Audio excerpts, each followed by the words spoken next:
የጭንቅላት ኦፕሬሽን ከተሰራላችሁ በኋላ ማለት ነው መቼ በአየር መብረር የምትችሉ ይመስላችኋል? አንድ ጭንቅላት ላይ ኦፕሬሽን የሚሰራለት ሰው በአየር ለመብረር ከመወሰኑ በፊት ቢያንስ 1 ወር ያህል መጠበቅ ይኖርበታል። አንዳንዴ ነገሮች አስገዳጅ ሲሆኑ 2-3 ሳምንት በኋላ መብረር ትችላላችሁ ይባላል። ግን በትንሹ ከ4 እስከ 6 ሳምንት ብትጠብቁ ይመከራል። የሚመከርበት ምክንያት እንግዲህ ምንድነው? ኦፕሬሽን ሲሰራ እንግዲህ የጭንቅላት ኦፕሬሽን ሲሰራ አንድ የሚከፈት ክፍል አለ አይደለ? ዱራ የሚባለው የአንጎል መሸፈኛ ክፍል ይከፈታል። እሱ ጠንካራው የአንጎል መሸፈኛ ክፍል። አንጎል ውስጥ ኦፕሬሽን መስራት ካለብን እሱን ከፍተን ነው የምንገባው።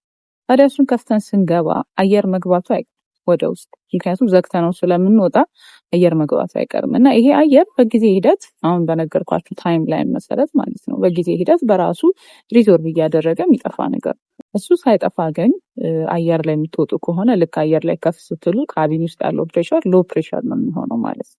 እንደዛ ሲሆን ጭንቅላት ውስጥ ያለው አየር እየሰፋ ይሄዳል ማለት ነው። እሱ እየሰፋ ሄደ ማለት አንጎል ላይ ከፍተኛ ግፊት ያመጣል። የአንጎል ግፊት መጨመር ምልክቶች እንደሚጥል በሽታ፣ ማንቀጥቀጥ፣ እንደሱ አይነት ምልክቶች ሊመጡ ይችላሉ ማለት ነው። ይሄ ሁሉም ሰው ላይ ይፈጠራል ማለት አይደለም፣ ግን ይሄ ሪስክ ስላለው ሰዎችን እንግዲህ ባትበሩ ለ1 ወር ያህል ባትበሩ፣ የግድ ከሆነ 2-3 ሳምንት ጠብቁ እንላለን።